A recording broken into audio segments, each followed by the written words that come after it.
എല്ലാവർക്കും സ്വാഗതം. അപ്പോൾ ഒരു കാര്യം ചോദിക്കട്ടെ, 50 കൊല്ലം കഷ്ടപ്പെട്ട് ഒരു കോടീശ്വരനാകാൻ ആർക്കാ ഇവിടെ താൽപ്പര്യം, അല്ലേ? നമുക്ക് പണം വേണം, അതിപ്പോൾ തന്നെ വേണം, അത് ആസ്വദിക്കാൻ പറ്റിയ പ്രായത്തിൽ തന്നെ വേണം. അപ്പോൾ ഇന്ന് നമ്മൾ നോക്കാൻ പോകുന്നത് ഏറ്റവും വേഗത്തിൽ എങ്ങനെ പണക്കാരാകാം എന്നതിനെക്കുറിച്ചാണ്. ശ്രദ്ധിക്കണം, ഇത് ഏറ്റവും സുരക്ഷിതമായ വഴിയല്ല, ചിലപ്പോൾ ഏറ്റവും ബുദ്ധിപരമായ വഴിയും ആകണമെന്നില്ല, പക്ഷേ ഏറ്റവും വേഗതയേറിയ വഴികൾ. അപ്പോൾ എങ്ങനെയാണ് സ്പീഡിൽ പണക്കാരാകുന്നത്? വാ നമുക്ക് നോക്കാം. $16 ലക്ഷം. ഈ ഒരു നമ്പർ ഇതൊന്ന് മനസ്സിൽ വെച്ചോളൂ. ഇത് വെറുമൊരക്കമല്ല, ഇതിനകത്ത് വളരെ പെട്ടെന്ന് സമ്പന്നനാകാനുള്ളൊരു രഹസ്യം ഒളിഞ്ഞിരിപ്പുണ്ട്. അതെന്താണെന്നല്ലേ? അതെ, സത്യമാണ്. നിങ്ങളുടെ കയ്യിലുള്ള ഒരു $100 അത് വെറും 14 തവണ ഇരട്ടിയാക്കാൻ പറ്റിയാൽ മതി, നിങ്ങളൊരു മൾട്ടി മില്യണറായി. കണ്ടോ, ഇതാണ് അവസരങ്ങൾ ശരിയായിട്ട് ഉപയോഗിക്കുമ്പോൾ സംഭവിക്കുന്ന പവറിന്റെ ഒരു ഉദാഹരണം. എമിനം പണ്ട് ചോദിച്ചതുപോലെ, ജീവിതം നിങ്ങൾക്കൊരൊറ്റ അവസരം തരുന്നു. നിങ്ങളത് മുറുക്ക പിടിക്കുമോ അതോ കയ്യിൽ നിന്ന് വഴുതിപ്പോകാൻ അനുവദിക്കുമോ? അപ്പോൾ ഈ ഒരു ചോദ്യം മനസ്സിൽ വെച്ചുകൊണ്ട് നമുക്ക് സമ്പത്തുണ്ടാക്കാനുള്ള ഓരോ വഴികളായിട്ട് നോക്കാം. ഓക്കെ, ആദ്യത്തെ വഴി. ഇത് കഠിനാധ്വാനത്തിന്റെ വഴിയാണ്. നമുക്കിതിനെ ഗ്രൈൻഡേഴ്സ് പാത്ത് എന്ന് വിളിക്കാം. ഇവിടെ നിങ്ങൾ പുതുതായി ഒന്നും കണ്ടുപിടിക്കേണ്ട, മറിച്ച് സ്ഥിരോത്സാഹവും ഒരു ചിട്ടയായ പ്രവർത്തനവും അത് മതി. നോക്കൂ, ഉയർന്ന ശമ്പളമുള്ള ഒരു ജോലി, അല്ലെങ്കിൽ ഒരു ഫ്രാഞ്ചൈസി തുടങ്ങുന്നത്, അതുമല്ലെങ്കിൽ ഓടിക്കൊണ്ടിരിക്കുന്ന ഒരു ബിസിനസ്സിൽ ഒരു പാർട്ട്ണറാകുന്നതും, ഈ വഴികൾക്കെല്ലാം വിജയസാധ്യത താരതമ്യേന കൂടുതലാണ്. എന്തുകൊണ്ടാണെന്നോ? കാരണം ഇവിടെ നിങ്ങൾ ഓൾറെഡി വിജയിച്ചൊരു സിസ്റ്റം അതേപോലെ പിന്തുടരുകയാണ് ചെയ്യുന്നത്. ഒരു ഉദാഹരണം പറയാം. ഒരു ഫാസ്റ്റ് ഫുഡ് ഫ്രാഞ്ചൈസി തുടങ്ങുന്ന ഒരു ദമ്പതികളെ ഒന്നാലോചിച്ച് നോക്കിക്കേ. അവർ രാവും പകലും കഷ്ടപ്പെട്ട ആദ്യത്തെ കടയിൽ നിന്ന് ലാഭമുണ്ടാക്കുന്നു. ആ പണം അതുപോലെ എടുത്ത് അടുത്ത കട തുടങ്ങാൻ ഉപയോഗിക്കുന്നു. വെറും 6 വർഷം കൊണ്ട് അവർ 7 കടകളുടെ ഉടമകളായി. അവർ പുതിയതായിട്ടൊന്നും ചെയ്തില്ല, നിലവിലുള്ള ഒരു സിസ്റ്റം കൃത്യമായി നടപ്പിലാക്കി. അത്രയുള്ളൂ. ശരി, ഇനി നമുക്ക് രണ്ടാമത്തെ വഴിയിലേക്ക് പോകാം. ഇത് പുതിയതായ എന്തെങ്കിലും ഉണ്ടാക്കുന്നതിനെക്കുറിച്ചാണ്.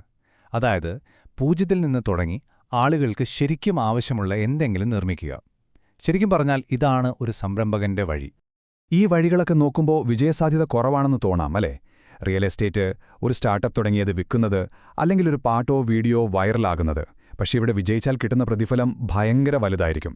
മാർക്കറ്റിന് വേണ്ട ഒരു സാധനമുണ്ടാക്കുക, അതാണ് ഇവിടുത്തെ കഴി. ഓസ്റ്റിനിലെ ഒരു ലാൻഡ് ഡെവലപ്പറിന്റെ കഥ കേട്ടോളൂ. പുള്ളി നഗരത്തിന് പുറത്ത് വലിയ വിലയൊന്നുമില്ലാത്ത കുറച്ച് സ്ഥലം വാങ്ങിയിട്ടു, എന്നിട്ട് വെറുതെ 5 വർഷം കാത്തിരുന്നു. അപ്പോഴേക്കും എന്തുണ്ടായി? ആ സ്ഥലത്തിനടുത്തുകൂടി ഒരു പുതിയ ഹൈവേ വന്നു. അതോടെ സ്ഥലത്തിന് പൊന്നു വിലയായി. അയാൾ ആ സ്ഥലം വലിയ ലാഭത്തിന് വിറ്റു. അദ്ദേഹം അവിടെ ഒന്നും പണിതില്ല. വളർച്ച എങ്ങോട്ടാണ് പോകുന്നത് എന്ന് മുൻകൂട്ടി കണ്ടു, അത്രമാത്രം. അപ്പോൾ ഇതാണ് പോയിന്റ്. നിങ്ങൾക്ക് ലക്ഷക്കണക്കിന് കസ്റ്റമേഴ്സിന് വേണമെന്നില്ല. ചിലപ്പോൾ നിങ്ങളുണ്ടാക്കിയ ആ പ്രോഡക്റ്റ് വാങ്ങാൻ തയ്യാറുള്ള ഒരു വലിയ കമ്പനി മതിയാവും. ശരിയായ ആൾക്ക് വേണ്ടി മൂല്യമുള്ള ഒന്ന് നിർമ്മിക്കുക, അതാണ് കാര്യം. ഓക്കെ, ഇനി നമ്മൾ പോകുന്നത് കുറച്ച് അപകടം പിടിച്ചൊരു വഴിയിലേക്കാണ്. ഇവിടെ സ്പീഡുണ്ട്, ഊഹക്കച്ചവടമുണ്ട്, പിന്നെ ഭാഗ്യവുമുണ്ട്. അതുകൊണ്ട് വളരെ ശ്രദ്ധയോടെ കേൾക്കുക. ക്രിപ്റ്റോ, ലിവറേജ് ട്രേഡിംഗ്, ലോട്ടറി, ഇവയുടെയെല്ലാം വിജയസാധ്യത വളരെ കുറവാണ്. ഈ ലിവറേജ് ട്രേഡിംഗ് എന്നൊക്കെ പറഞ്ഞാൽ കടം വാങ്ങിയ പൈസ വെച്ചിട്ട് മാർക്കറ്റിൽ കളിക്കുന്നത് പോലെയാണ്. ഇവിടെ നിങ്ങളുടെ കഴിവിനേക്കാൾ ചിലപ്പോൾ പ്രധാനം നിങ്ങളുടെ വികാരങ്ങളെ നിയന്ത്രിക്കാനും നഷ്ടം സഹിക്കാനുമുള്ള കഴിവാണ്. ഈ വഴി ഒരേ സമയം ഇതിഹാസങ്ങളെയും ഉണ്ടാക്കും, ദുരന്തങ്ങളെയും ഉണ്ടാക്കും. നിങ്ങൾക്ക് വളരെ പെട്ടെന്ന് ഒരു കോടീശ്വരനാടാൻ പറ്റിയേക്കാം, അല്ലെങ്കിൽ ചിലപ്പോൾ ഉച്ചയ്ക്ക് ഊണ് കഴിക്കുന്നതിന് മുൻപ് കയ്യിലുള്ളതെല്ലാം നഷ്ടപ്പെടാം. 2 സാധ്യതകളും ഒരുപോലെ ശക്തമാണ്. ഈ ചാർട്ടിലേക്കൊന്നൊന്ന് നോക്കിക്കേ.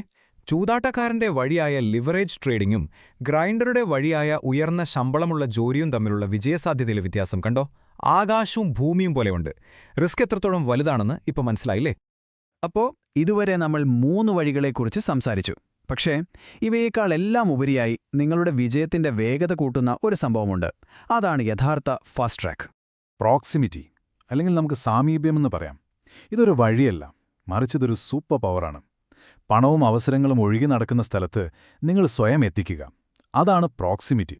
നിങ്ങളുടെ ചുറ്റുപാടുകൾ മാറ്റുക, അവസരങ്ങൾ എവിടെയാണോ അങ്ങോട്ട് പോകുക, പണവും ആശയങ്ങളും ഒഴുകുന്ന ശരിയായ ആളുകളുടെ കൂട്ടത്തിൽ ചേരുക. ഓർക്കുക, ചിലപ്പോൾ നിങ്ങൾ എന്തു ചെയ്യുന്നു എന്നതിനേക്കാൾ പ്രധാനം നിങ്ങൾ എവിടെയാണ് നിൽക്കുന്നത് എന്നതാണ്. എപ്പോഴും ഓർക്കുക, പണക്കാരനും പാവപ്പെട്ടവനും തമ്മിലുള്ള ഏറ്റവും വലിയ വ്യത്യാസം കഠിനാധ്വാനമല്ല, അത് അവസരങ്ങളോടുള്ള സാമീപ്യമാണ്.